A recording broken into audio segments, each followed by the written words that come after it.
E no próximo bloco tem quadro novo no pedaço. É a estreia do Enxoval de Rainha. O que uma noiva é capaz de fazer para ganhar aquele enxoval dos sonhos, galera, com tudo que tem direito. E o que você vai ver já. Mas antes, a nossa TV Xuxa vai invadir a casa. Casa não, apartamento. Bonitinho, gente, coisa mais fofa. O Heriberto Leão, gente, com um papo X imperdível. Então, desde já, eu quero agradecer. Obrigada, Heriberto, por ter aberto as suas portas. Obrigada, Andréia. Obrigada, João. Obrigada. E vocês vão curtir. Olha só que papo cabeça, que papo legal, que ótimo. Aí, com vocês, Papo X. Galera do TV Xuxa, eu tô simplesmente ao lado de uma pessoa incrível que acabou de fazer 39 anos, Heriberto.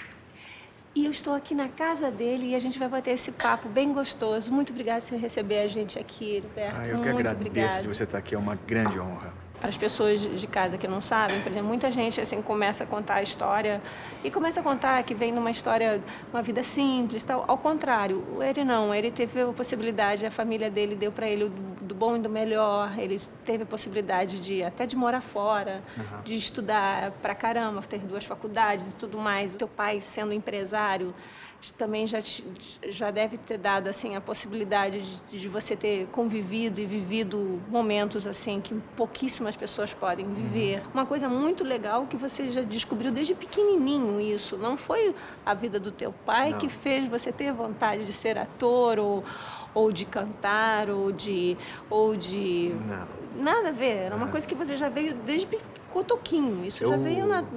Eu imitava cantores quando era criança. Eu fazia uma imitação que meu pai adorava que eu fizesse para os amigos do Sidney Magal, cantando "Tenho braços para pegar-te". Eu nem sei cantar mais essa música, mas eu cantava muito. E o meu pai, ele foi o meu melhor amigo, né? Ele me ensinou não só, né, o caminho das pedras, né, com relação à responsabilidade, dedicação, trabalho, estudo, que nada é fácil na vida, que a gente tem que lutar pelos nossos sonhos, que a gente não pode cair na primeira porrada que a gente leva. Ele me ensinava sempre que o boxeador bom não é o boxeador que bate melhor, é o que recebe pancada melhor.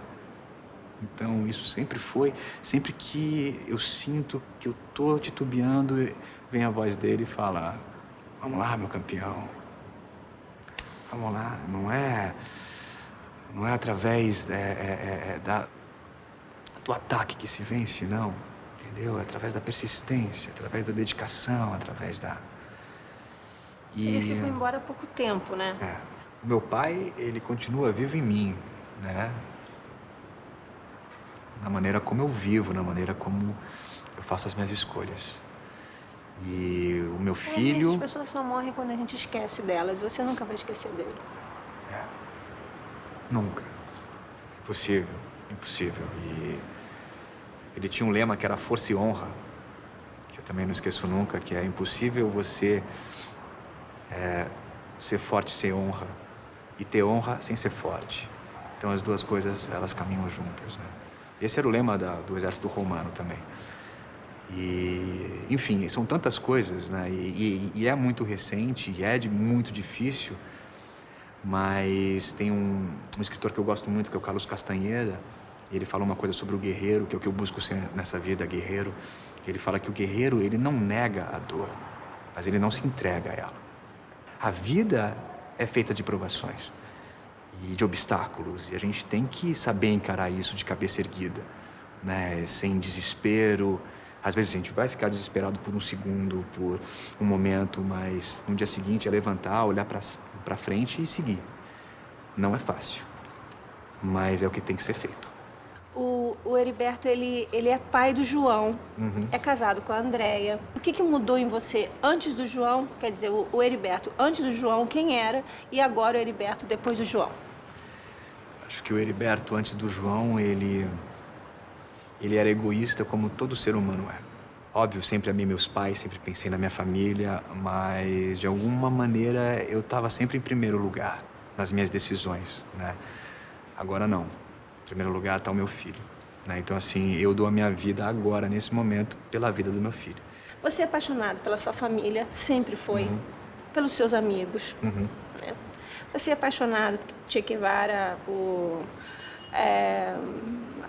Jim Morrison. E você leva a vida deles, a doutrina deles, leva isso para você um pouco assim. Você, tipo assim, se espelha nessas pessoas, nesses ídolos. Jesus Cristo, seu maior ídolo. O que você pega dessas pessoas que você admira? O que tem dentro de você que você pegou? A força para viver. Um motivo para acordar todos os dias, nesse mundo tão difícil. É óbvio que todos nós procuramos a felicidade, a alegria, o prazer, mas não dá para negar que esse mundo é um mundo que tem mais sofrimento, infelizmente. Então, você poder exercer uma profissão, né, que você pode, de alguma forma, contribuir para a melhora do mundo, é isso que faz a gente ir adiante. Então, é essa força. Então, a questão da minha paixão pelo Guevara, por exemplo, não é uma questão política. Eu acho que hoje não existe mais comunismo, não existe mais direita, esquerda. Hoje está uma grande confusão. Acho que nem os próprios políticos entendem mais o que é isso. A questão é de um homem que deu a vida por uma causa. Ele errou? Errou. Obviamente, ninguém é perfeito. Como todos nós erramos. Como todos nós. Mas o grande acerto dele vale mais do que todos os erros. Ele tentou. Ele acreditou num sonho. E era um sonho de justiça, era um sonho em que ele idealizou um mundo, né, justo, fraterno e utópico. No teu trabalho você gosta muito do Malvino, né, que é teu amigão. Quem mais? Malvino é meu irmão. Santoro. O Rodrigo é o meu melhor amigo. É meu companheiro de longa data. A gente se conheceu numa novela maluca que a gente fez, que eu fazia um ET. E ele era um cara que... Foi uma das primeiras novelas. Foi a minha primeira novela na Globo, 96. E a gente não ficou amigo durante a novela. A gente ficou amigo nos últimos capítulos. Porque a gente foi pra Machu Picchu gravar as últimas cenas. E lá a gente teve uma experiência junto muito especial, né? E que é nossa. Eu já senti que eu não podia perguntar. Quando você falou muito especial, eu já falei, essa ninguém vai saber. E ali a gente se conectou mesmo e estabeleceu uma parceria que dura até hoje e vai durar para sempre. Ai, Silvão! Ai, acordei. Ai. Ele tava conversando ali atrás. E ele tem uma coisa muito especial, assim, ele... Vem cá, meu amor. Olha Vem cá, meu amor. É que ele tá vendo um monte de gente, essa luz. Olha aqui a tia Xuxa. Olha, cara. Oi, João. Oi, João. E tem uma música que você cantava. Que eu cantava pra ele na gestação. Que era grávida? Que geralmente acalma. Menino Deus, qual é? Menino Deus. Menino Deus, canta. Que é Como assim. é que é? Menino Deus, um corpo azul dourado, um Porto Alegre é bem mais que um seguro nas rotas das nossas viagens no escuro. Menino Deus, quando a tua luz se acenda, a minha voz comporá sua lenda e por um instante haverá mais futuro do que jamais ouvi. Mas ouve a nossa harmonia, a eletricidade ligada no dia em que brilharias por sobre a cidade. Fala do Pedro pra mim, vai. Pra todo mundo. Como é que vai ser esse teu personagem agora? Então, ele que sofreu tanto desde o início da novela, passou por um período de muita felicidade ao lado da mulher que ama, mas agora ele vai ter a maior decepção da vida dele. Mas me diz uma coisa, como que a Marina vai fazer uma coisa dessas? Até eu entendo, ela não querer ficar com ele, mas ela ficar com o irmão dele, tem muito homem por aí, né? Então aí que tem alguma coisa que a gente não sabe, mas o Gilberto Braga e o Ricardo Linhares sabem, eles não são nada bobos. Né? Acho que vai surpreender todo mundo. Vamos ter que esperar. João, você não sabe o que tá acontecendo aqui fora, João. Esse seu excesso coração, João. Não, vai que tem que cantar pra ele. Não, você tirou a mão da boquinha dele. Foi isso, tá? Pode botar então, amor. Pode. Vou ter que cantar de novo? Vamos brincar de bola, vamos brincar de roda, vamos brincar de bola, vamos fazer do mundo um lugar melhor pra se viver. É muito bom Melhor isso, pra se gente. viver. João, se você não gostar de... Ai, João. Se você não gostar de loura, João, a loura pode ficar louca por você, João. Pode, João. Pode, João. Ô, João, pé de feijão, gostosão. João, gostosão. Ó, vamos conversar depois. Ó, André, Mamãe tá com saudade. Então tá. Olá, Mamãe tá vai. com saudade. Oh, meu Deus. Tô com fome. Ah, tá. É fome. Tchau, João. Tchau, tchau. Tchau, João. Tchau, João. Gostosão. Olha, eu trouxe uma coisa aqui pra você. Opa. Ah, E não você já deve acredito. ter. Você já deve ter, não tem? Não, esse eu não tenho. Jura que não? Não. Doors. É, porque esse é um especial. É um especial. Esse aqui é um ao vivo em Boston. Eu não tenho isso aqui. Puxa. Disco triplo, adorei. E uma coisinha também aqui, lindo. já pro João já começar a gostar, olha. Ai, caramba.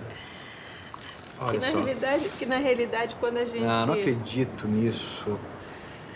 Quando a gente ganha um presente pro filho da gente, a gente ganha pra gente, né? Mas olha Nossa, só, não. a gente E vai assim, poder curtir já é, o teu ídolo. eu vou fazer um espetáculo sobre ele, né? Terminando a novela. Aliás, você tem E- muita coisa que você tá fazendo, né? Já tá preparando o teatro. E aquele negócio da Amazônia que você tava fazendo Então, também com o estou Malvino? fazendo, junto com o Malvino, Chamar os Brasileiros. É um documentário que eu acho que vai ser bem polêmico. A gente levanta questões que não são muito conhecidas do povo brasileiro. Por isso que chama Aos Brasileiros. É um alerta aí que a gente precisa conhecer mais o Brasil. Então, eu queria que você terminasse a nossa entrevista dizendo alguma coisa para as pessoas. Eu acho que é uma frase que acho que resume tudo e tudo que eu tenho passado, né?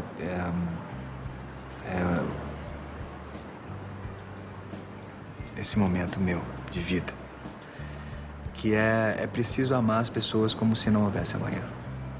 Porque se você parar para pensar, na verdade, não há. Amém. Amém. Obrigada. É preciso